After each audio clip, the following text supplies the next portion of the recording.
Unleash Success podcast, where we break down the secrets of success to give you real tools and strategies that get real results. And now, here's your host, Corey Corpodian.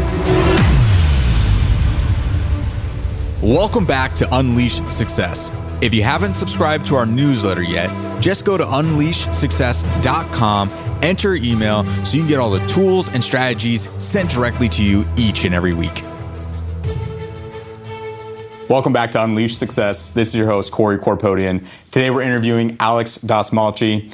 His company, Dastmalchi LLC, where he's the CEO and founder, funds different global brands in wellness, health and beauty products. You might have seen some like Vanity Planet, Dazzle Pro, and Vita Goods. He is an expert in building these brands and has grown his company year over year. And last year, grown over 52% with over 1 million people visiting his websites. Alex, thanks for coming on the show. Oh, thanks for being here. Great intro. Thank you for that warm introduction. That was awesome. I appreciate it, man. Well, I definitely, knowing you personally and seeing the success that you've done and seeing all the different brands that you have, it's definitely a privilege to interview you and to go into a little bit about your backstory and where you come from. Because I know, being an entrepreneur, you have had some life challenges as well. It wasn't always just about sunshines and roses, right? But you came from Iran. You were immigrated around 16 years old or something like that, I think, right? Yeah, I left Iran at 16. So, Yeah, it definitely wasn't always peachy and rosy and fantastic and a walk in the park, if you will. I was born in Iran, spent 0 to 8 in Iran. I left Iran at the age of 8. This is prior to the revolution. Became here. My father is an educator. So him and 92 other educators were sent to the U.S. to kind of go back, study here, get their doctorate degrees, go back and change the educational system in Iran, which is fascinating. My father's story is much more fascinating than mine. He was born in Kurdistan, and he's just an amazing man. What he's done and his accomplishments are fantastic. So 0 to 8 in Iran, 8 to 10, we were in the US, went back after the revolution because these were all educators. So they decided, more than half of them went back. Decided that, hey, listen, revolution, no revolution, it doesn't matter. We're going to go back and we're going to do what we know how to do best and what people paid us to do. Yeah. So we're here, we're going to go back, and it's going to be rah, rah, rah. When they went back, it was quite a surprise. I believe all of them got fired.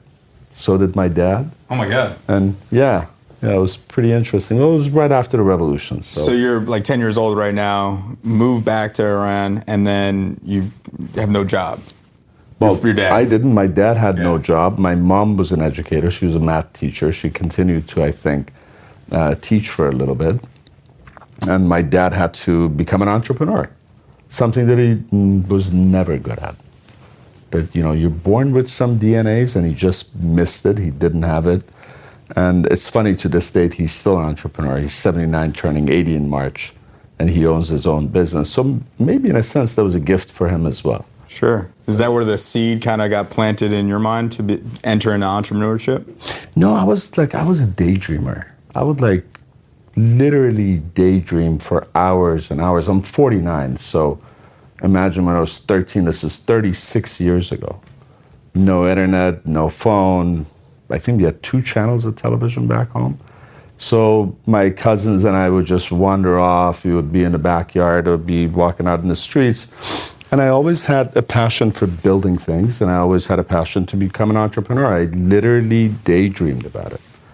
I would think to myself that one day I'm going to have an office and I'm going to walk in and say hello to people, and it's just going to be this great environment, and it's going to be a lot of fun. To zip forward and be here and make it comes with a lot of gratitude, which is amazing. So yeah, they say in your first year of business, 50% of businesses fail, and within 10 years, 96% fail. So to have that dream as a kid and the perseverance to continue and kind of go your entire life to actually walk into your office today, as we walk in, you're saying hi to everybody, getting coffee, hey, how's it going? I mean, it's pretty surreal. Yeah, I'm glad I didn't know those stats, because that might have made me stop and not want to move forward back then. But I always had a lot of courage, and in my mind, I have a pretty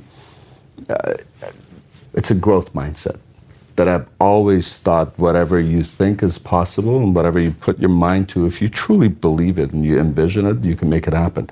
Now, I think people think differently, they dream differently. I'm a very visual guy, so for everything that I've done in my life, I've kind of always visually seen where it's going to end and what it's going to look like. So, went back to Iran. The Iran-Iraq war happened, so that was fantastic. One afternoon, they started bombing and sirens went off, and next thing you know, the airports are closed and nobody could travel or get out. Subsequent to that, I think the airports did reopen. Now you got to mind you that this war went on for years, and I think close to about 1 million people died, even after I left. But sirens went off, airports were closed, and as a young man in Iran, after the age of 14, all non-Muslims, I believe, definitely the Jewish folks, were not allowed to travel, period, after the revolution, leave Iran. Travel within Iran was fine. Leaving Iran wasn't. At the age of 14, as a young man, you could no longer, your passport was taken away or didn't work anymore, and you could no longer travel outside. With the mindset that they need young men, by the time they're 18, you got to enroll in the army and go to war, or you go to university and you study, and the choices for education were very limited. And I think for every year that you went to school, you had to go to rural areas for 2 years subsequent to it. So if you studied for 8 years, 8 to 16 years after your graduation, you have to pay your dues. So how did you end up getting out if they literally put all these restrictions on you where you can't even leave the country? Yeah, so it was a big adjustment when I came here at 8. Not a single word of English, and I don't know how long after, it must have been like only a few weeks, I had to go to school. And went to school, 4th grade, Lawndale Elementary School here in Lawndale, California. And day one was quite a shock, and then I learned how to speak English. Then I went back to Iran, and it was again another shock. Because 2 years later, you go back, now it's after the revolution, the system is really different. And I just started becoming defiant, and I did not want to stay. So I pushed back at a very early age, and especially after the war. And I told my parents that I don't want to live here and I want to go back. Wow. For some reason, I resonated that this is the place that, for me, that I want to be in. The process took about 6 years. I'm not going to bore you with the details. 6 years of war and having to go hide and sleep in bunkers at nights. Airplanes would fly by, the anti-aircraft missiles, the orange ones would shoot up, the skies would light up. And at that age, it was kind of, it's interesting how we were immune to it. It wasn't anything scary. It was just a part of life. Because we were used to it. You got to understand that I think our environment dictates the way we feel about something. If you take me back today and you put me in that situation, I'll probably be terrified. I'll be scared. I love what you said there. You know, the environment kind of dictates what we believe about a situation. To you, that became the new normal. So how did this kind of tumultuous upbringing and how did that translate when you started business? Yeah, so again, I had a vision that I wanted to have my business. I got smuggled out at 16, got shot at both sides of the border. I got smuggled out of the southern borders of Iran, which is right neighbors with Afghanistan and Pakistan. It's a triangle, they call it. So we got the 3 countries. We literally got smuggled out through that one particular area. You're talking like in a car, like hiding, or run through tunnels and stuff. I mean, this is... No tunnels, but no tunnels, no walls. This is like Hollywood. I'm just thinking in Hollywood when they smuggle people out of country. This was you had to do that. I'll give you a really short version. I took a flight from Tehran, which is the capital where I was born in, to that southern city. I had to stand by a theater. The smuggler was supposed to show up at a particular time. He showed up 2 hours later, so the clock was ticking really slowly. I got picked up, thrown in a truck. The truck took off. My brother-in-law had no idea what was going on. Thought I was being kidnapped for maybe a second or two, until he put 2 and 2 together. Then we were driven to a small house. I then united with probably 20 or 30 people, I think 23 or 24 people to be exact. There were women, men, children, old, young, a lot of young guys, obviously, and we had to sleep there for 2 nights. Then the second night, they put us in trucks, put covers over us, They took us down the road and then just turned lights off, veered off, just like the Hollywood movies that you say. Wow. Went down an embankment, went on the desert. Now, Tehran, the capital, is we get 4 seasons. It's by a base of a mountain. The weather is very comparable to Washington, D.C. When you go down south, it's very desert-like, what a lot of people think of the Middle East. So came down the embankment, went on the sand and started just pounding it, flooring it, and going. At some point, we were transferred all from 2 trucks into one. I was holding on to the ledge on the driver's seat, 23 people in the back of a truck. It was an extended truck. And they just started going, and they would stop, and they would listen to the ground. And then all of a sudden, there was bullets flying. And they were shooting at us. I think it was Border Patrol of Iran. Holy cow. So the 2 trucks split. The Border Patrol followed the one that had nobody in it, and we escaped on the other side. Went to about bottom of a mountain, climbed it for about an hour, and then we were then given over to the Pakistani side of the smugglers. And these guys came and picked us up. They were heavily armed, brand new trucks. It was a complete different situation. We then got into Pakistan, stayed at a village 1 or 2 nights, I believe. Then from there, transported over to Karachi. We had to wear their outfits so we can blend in. Stayed in Karachi for a month. And right after that, I was flown into Vienna, Austria. I had some money with me when I left. Basically, the clothes that I had, which, by the way, got puked on. When they first started shooting at us, a kid or somebody puked, and I had to be in the same clothes for, I think, 3 days or something. Holy cow. We reached. Yeah, it was quite fascinating. But when I got to Vienna... Fascinating is the word you used to describe that, yeah. It was pretty terrifying, cool. Probably. It's a good experience, but it mans you up. I bet real quick. And really I was thinking quick. about that. You were alone. You didn't have family with you when you were doing this, did you? I didn't, no. I think a cousin of a cousin was in the same group, but very limited exchanges. But met some really nice people that I still talk to. Wow. One of my really good friends to date is one of the guys that I met at that first house. How do you just turn that around in your head like that? Like, I can see it in your eyes. You're like, man, I met some great people. Like, you're just finding something good at. I'm like, oh yeah, you just got shot at, puked on, smuggled across the border, and barely came out of this with your life. Well, it's a really good question. I think anything in life is how you spin it. So I could look at it and say, you know what, I'm one of the lucky guys. I came out, I made it. And I then changed my life, the life of my son, and then therefore the life of his children. Like, you got to take a look at that ripple effect. Or I could be a victim, and I could sit around and say, you know what, my life sucked, and it was horrible, and I had to get smuggled out, and I'm a victim. Do you see how much of like your mind plays a role in what you do in life? Yeah. And your true happiness.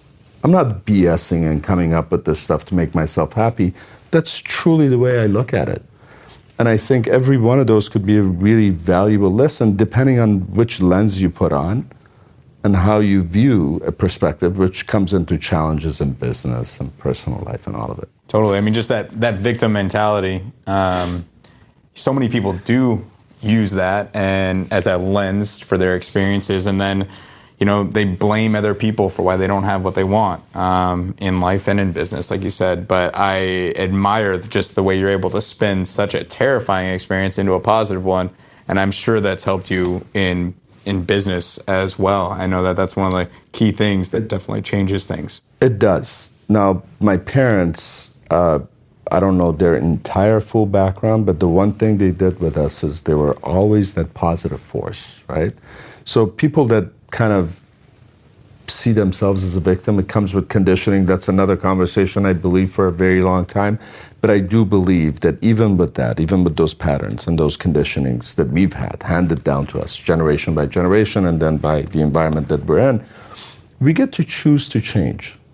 Because you make one change and all the future generations of you are going to enjoy the benefits of it, or the opposite is very true as well. God, that's so powerful. I love it. Just the ability to choose. The ability to choose. It's growth mindset versus a fixed mindset. Yep, 100%. What do you want to do? So I got to Vienna.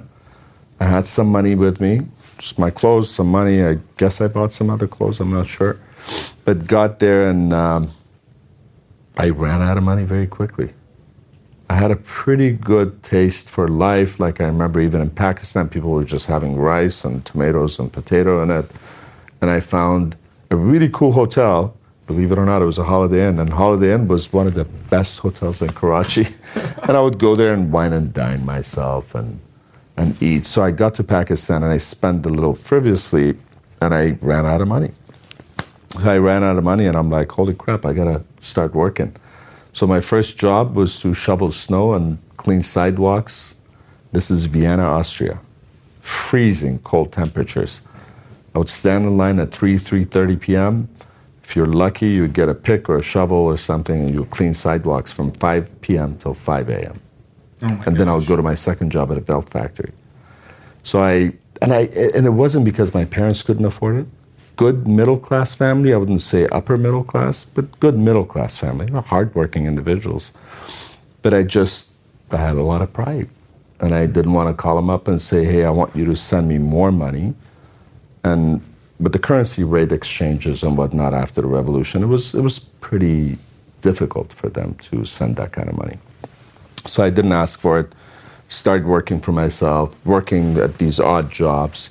And then I saved enough money, bought a little cafeteria from someone. He was leaving. All of these places that I was in, Karachi was for a month, Vienna, I was there for 11 months. It was transitory. Yeah. So this one guy, he had this cafeteria and he was making a little bit of money, but his time was up and he was coming over. So I actually bought that from him. I saved enough money.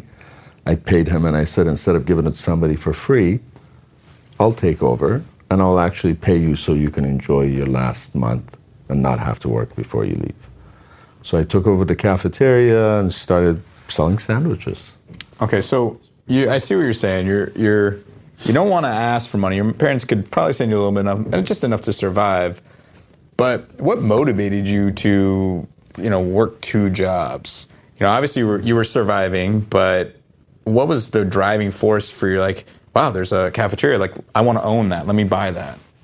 Well, I didn't want people to just hand over things to me.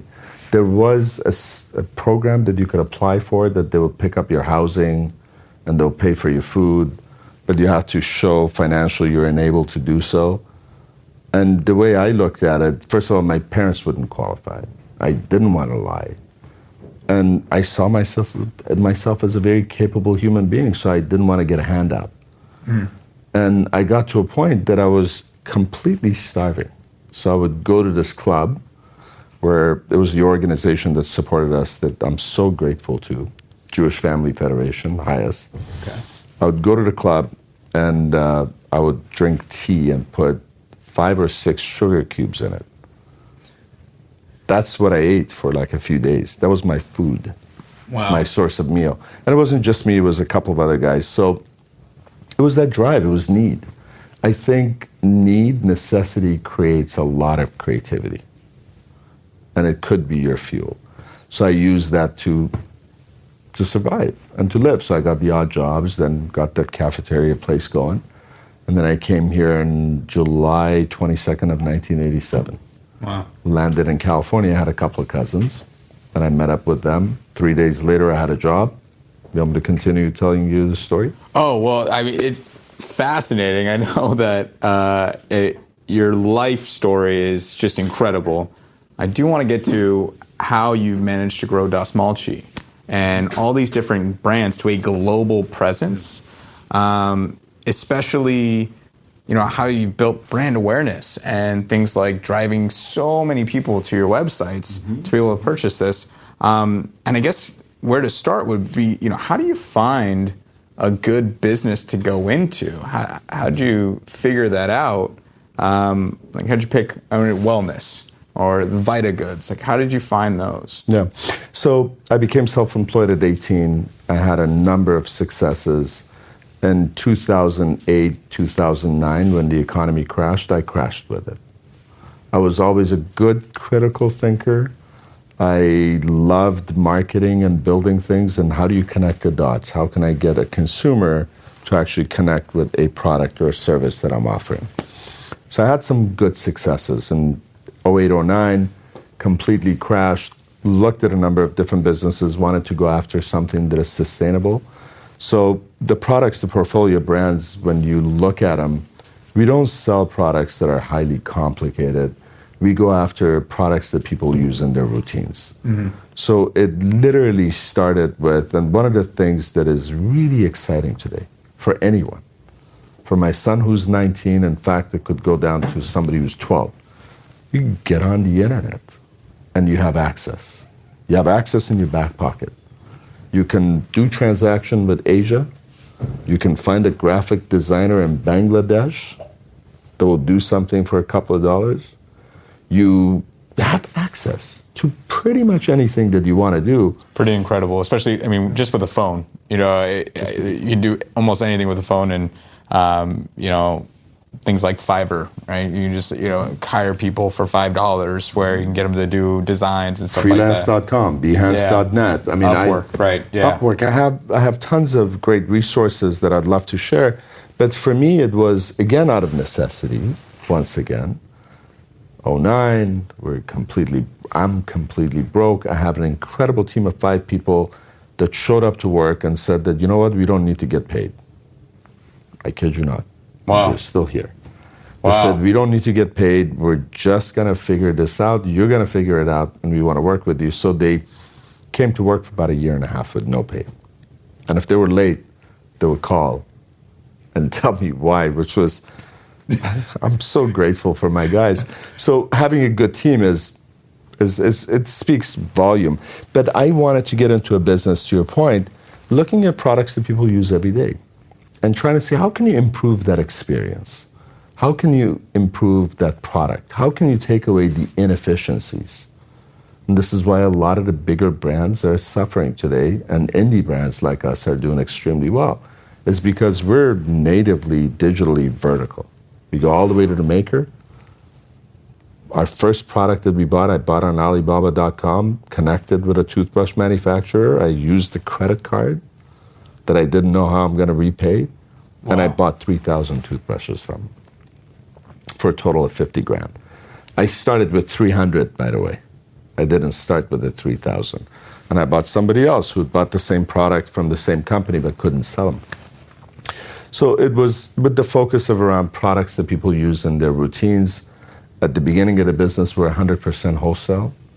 I think if you work hard, the doors will open for you. The universe will pay you back. Groupon at the time was doing really well. So we went to Groupon and said that, hey guys, we have the same electric toothbrush that you have, but we have very little overhead, so we can give it to you at a really great price where you can then market that. Was that to because you your were still customers. not paying your staff, or did you start to pay them at this point? No, we started as soon as I know, right? No, they all do handsomely well and well deserved. Well, just real quick on that note, building a team that strong, that loyal, how did you keep them excited about coming to work when they weren't even being paid for a year? I honestly didn't ask them to come in and work for free, and I had no idea. I would not dare ask somebody to come in for work for free. But I treated them in the years that they've been with me. The longest person is Selena, 18 years this June. I've treated them with nothing but respect. I don't think that there is, at least in our culture, right? There is no difference between what Selena does and what I do. We're all on the same level. We're part of one team. We're different moving parts of an engine. Mm-hmm. And if one of us doesn't move, the whole engine doesn't move. So how do you prioritize and say that, no, you know what, this part of the engine is way more important and valuable than the other part? That's a good lesson on leadership, though, too. I mean, as the CEO, a lot of people out there think you're the single leader of the company, and I like that analogy because it really shows that it takes a team of people to lead a company. Yeah, I think about that quite a bit, especially after my crash. When I came back, I was humbled, and it was the greatest gift of my life, the greatest gift of my life. But the way I look at it, you could either build a company and be that genius with 1,000 helpers, and most likely after you leave, and we all leave, in one way, shape, or form, right? Right. After you leave, there'll be the death of the company eventually. But what if you developed a bunch of leaders under you, and as the CEO of a company, you become a really good coach? Yeah. Then you have many leaders in a company. And when you leave, it doesn't die. it continues to grow. So that's always fascinated me. I treat people with the respect that they deserve because at the end of the day, we're all human. We just have different job titles.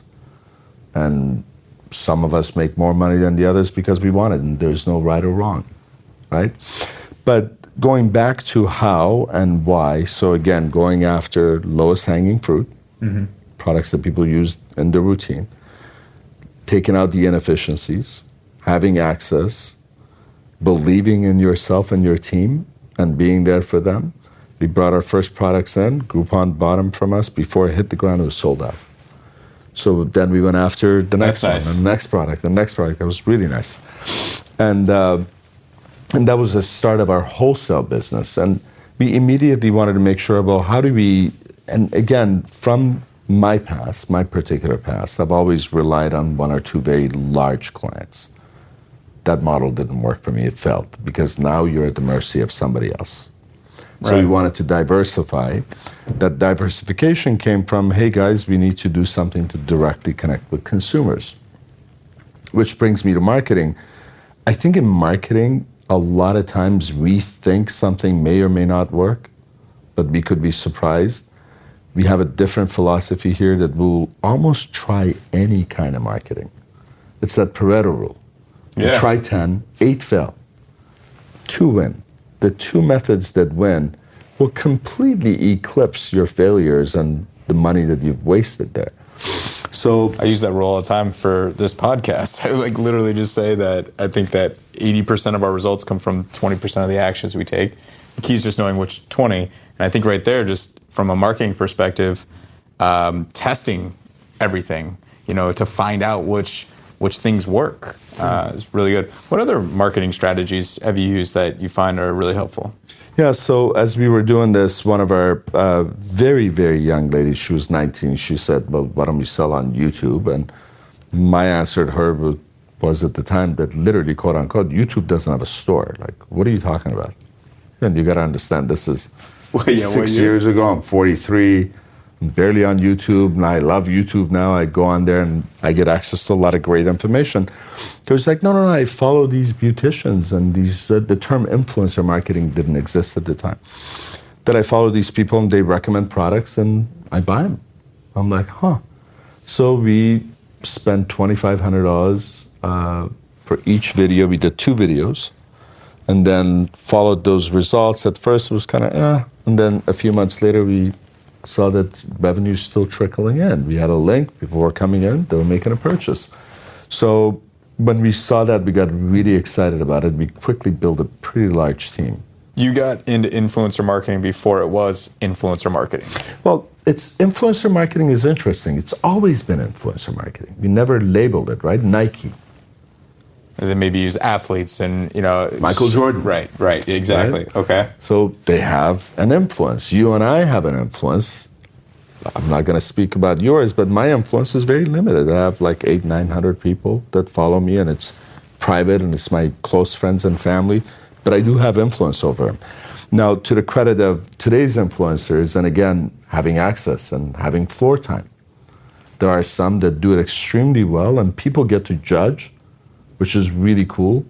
So it's not by marketing that this show is cool or this person is great. They literally go on there, they're raw, they're authentic, they give information. If people like them, they'll start engaging with them and following them. So that was the start of our influencer marketing, and we saw that doing extremely well. We ramped that up to a pretty large team of 18 people, and we're constantly developing and testing new models. We look at ourselves as a continuous startup engine.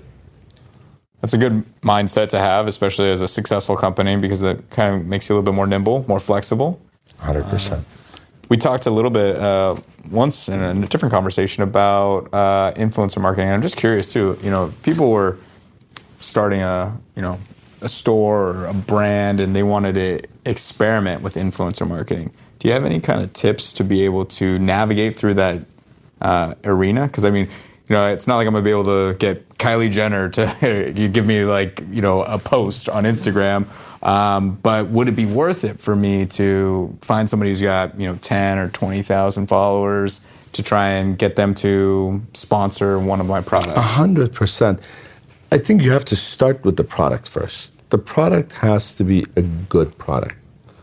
One of the biggest drivers here, our philosophy is if we don't love a product ourselves, if we're not willing to use it, our friends and family, our loved ones are not going to use it, and if it's not in a great value, we're never going to sell that product. So nothing gimmicky about an electric toothbrush, about a facial exfoliator. These are really good products. We do get pitched quite often on products that promise to do something, and if we don't believe in it and the efficacy is not there, we don't do it. So start with the right product, the good product, especially in today's world, which again, I love because there's accountability. If you don't, you're never going to take off. You might make $1 or $2 here. Just thinking like Amazon reviews, right? Where you're just sitting there and you're like, hey, is this product any good? It's the cheapest one on there. 400 one-star reviews, not good. So you've got a lot of accountability there to your customers. There's accountability. I don't think if you have the right product, you're never going to do well. So when you do have it, you believe in it, then you start small. And don't be afraid. Start small with somebody who has a few thousand influencers, depending on what your budget is. And influencer marketing is just one way of marketing. Right. And there's paid, and there's paid advertising. Marketing is changing on a minute-per-minute basis, and it's getting more and more exciting and fun. I would say you test everything within reason and budget. What is something new that you guys are trying out with marketing that you might be able to share with us? But the jury's still out on it, so I'm going to have to hold that close to chest and see if it works. Sure. Then I'll be more than happy to share. But there is not one particular one. We're now working on. Somebody said something really great, that you spend so much money, you bring new customers in. A lot of cell phone carriers and these cable networks, they always give the best offer to the new customers. And the ones that are already subscribers that turns people off. So This was a VP at Salesforce that said you got to really take care of your existing base of customers. Now, we're fortunate enough, last year alone, we shipped out 1.35 million units of products. Wow. We've transacted direct on our website, only vanityplanet.com. Over the past 4 years, we have 1.8 million almost customers. So we're now doing this program called the MVP, which is kind of like the restoration hardware model, if you will, Costco model. I have to be cautious saying that. We don't charge a membership, but once you buy from us, we've already paid some marketing fee very efficiently to bring you in. And once you make a purchase, why would you ever have to pay for marketing? Why not get that product at the lowest price available anywhere? So that's one of the most exciting initiatives that we're working on. Almost like a flip on what the cable companies are doing. Instead of rewarding only new customers, you guys are actually rewarding existing customers. Try us once. If you don't like it, get 100% your money back. If you do like it for life, you're going to get the lowest price. And in fact, the more you spend, the more benefits you get for being a part of the program. Yeah. So without having to pay for a membership fee. That's genius right there. So we're working on that. It's a lot of work. Amazing team. They do work tirelessly. They work hard. They're passionate about the company. We're looking at our beauty line, for instance. It's beauty with self-care. And the emphasis is beauty is from inside out and outside in. They kind of go hand in hand, right? Yeah. I mean, you're a brilliant guy. You're, in addition to what you're doing now, you're an orthodontist, so you get it. If we're not happy inside, we're never going to look as beautiful as we can on the outside. And vice versa. If you wear a nice shirt, which, by the way, that's a very nice shirt. If you wear a nice shirt, you groom yourself, somebody tells you how good you look, you're going to feel really good inside. Yeah. So they feed each other. So now we're putting a lot of emphasis on content that truly makes people feel happy. And we think that that is our calling. And buy product, if they want to buy any of our products, then fantastic. We'll be grateful for it. And we'll give them good value. And I just hear so much passion from you and how much you care about providing good products, about providing value for people. What do you think for an entrepreneur out there looking to build a brand would be one of the best actions that they can take, the Pareto Principle, like you were talking about, what's something that they should do to really maximize their results? I think the Pareto Principle is something that we're all suffering from. I gotta rethink my to-do list all the time. In fact, something that I do quite frequently is create a not to-do list of the things that I shouldn't do. After I'm done with that, I take a look at things. I'm like, what can I eliminate? You know that quadrant that you put things in? Urgent, important, right? Urgent, important, not urgent, not important. So if you take a look at all of your ideas, all your tasks, and you start placing them in this quadrant, the not urgent, important, not urgent, those are all just going to fade away. That's your graveyard. Right. The urgent, important, you want to tackle. The important and the urgent, you get to the urgent first, and then the important. So I do that, and then when I'm done with that, I like to see what can I do to, I'm a hacker. I like to hack time. Because I also have a good balance with family and friends, and I don't want to be a slave at work. So for me is, what can I eliminate first? After that, what can I automate? Then I look at what can I delegate. I think a lot of us entrepreneurs, and this was especially at least my case, before I had my crash, we have big egos. I can do it better than anybody else, which is far from the truth. I think if you remove your ego, you delegate to the right people, you coach them. I fell victim to that too, man. I gotta tell you, I just was like always trying to do too much, always trying to do everything on my own. And because sometimes I would say, oh, I could do it better. But the truth was I couldn't do it better. And if I did do it better, it probably took me 10 times as long to do it as paying somebody else to do it. And it's not worth it. You got to focus on that quadrant about what's important sometimes a little bit more. And if I may interject one last thing, a lot of things that we suffer from, I don't know why a lot of us think that we got to work on our weaknesses. I do not believe in that. I think you double down and you capitalize on your strengths. But before you do, immediately recognize what are your weaknesses and hand them over to somebody who's really good at that you're not good at. And trust them. Give them time, talk about expectations, trust them, and let them do what they do. In most cases, they're going to do a heck of a lot better than you do, or better than I do. And better than I do as well. Alex, thanks a lot.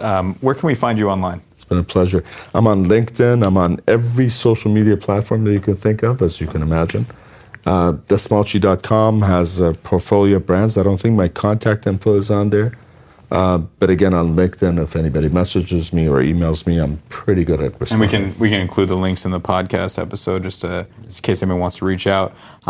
So you've experienced quite a bit of success from really humble beginnings to where we are now.